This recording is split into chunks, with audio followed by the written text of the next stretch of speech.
देखिए आप सभी को यहाँ पर दो प्लस क्यू पॉइंट चार्जेस दिख रहे होंगे और ये जो पोजीशन है एक्चुअल में वो पोजीशन है जहां पर नेट फोर्स इन दोनों की वजह से जीरो होगा। तो यहाँ पर ये जो मान लेते हैं मैं एक प्लस क्यू चार्ज रख रहा हूं जो कि सेम फोर्सेस दोनों साइड से जो है एक्सपीरियंस करेगा और ये जो है इक्विलिब्रियम पोजीशन पे प्रेजेंट होगा।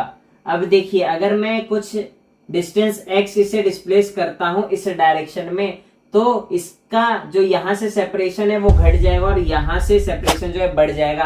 तो ये वाला फोर्स जो है वो डोमिनेटिंग फोर्स हो जाएगा और नेट फोर्स इस डायरेक्शन में होगा जो कि इसे फिर से उस इक्विलिब्रियम पोजीशन पर लेकर जाने की कोशिश करेगा। और सिमिलरली सेम चीज जब मैं एक्स डिस्प्लेस उसे इस डायरेक्शन में कराऊंगा तो वही सेम फिनोमेना यहाँ पर भी होगा।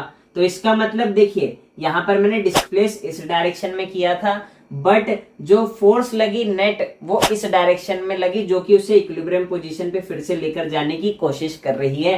तो ये कैसा इक्विलिब्रियम पोजीशन है? स्टेबल इक्विलिब्रियम पोजीशन है। और वहीं दूसरे सिनेरियो में मैं बात करूं अगर मैं इसे परपेंडिकुलर एक्सिस पे डिस्प्लेस कराता हूं तो देखिए इसकी वजह से फोर्स इस डायरेक्शन में और इसकी वजह से फोर्स यहाँ इस डायरेक्शन में और दोनों का एक कंपोनेंट कैंसिल होगा और एक कंपोनेंट एड अप होकर नेट फोर्स इस डायरेक्शन में आएगा। मींस देखिए डिस्प्लेस ऐसे किया और जो नेट फोर्स है फिर से इसे उसी डायरेक्शन में और दूर लेकर जाने की कोशिश कर रहे हैं, फिर से इक्विलिब्रियम पोजीशन पर नहीं लेकर आ पा रहा है। इसका मतलब इस एक्सिस पे जो इक्विलिब्रियम है यहाँ पर वो अनस्टेबल इक्विलिब्रियम है। तो आपको ये ध्यान रखना है कि दो चार्जेस हैं और वही सेम नेचर का चार्ज अगर मैं रख देता हूं यहाँ पर तो जो line joining both the charges है वहां पर इनका स्टेबल इक्विलिब्रियम वाला पोजीशन जो है वो एक्चुअल में रहेगा और इसके परपेंडिकुलर एक्सिस पे जो है अनस्टेबल इक्विलिब्रियम पोजीशन रहेगी इस पार्टिकल की।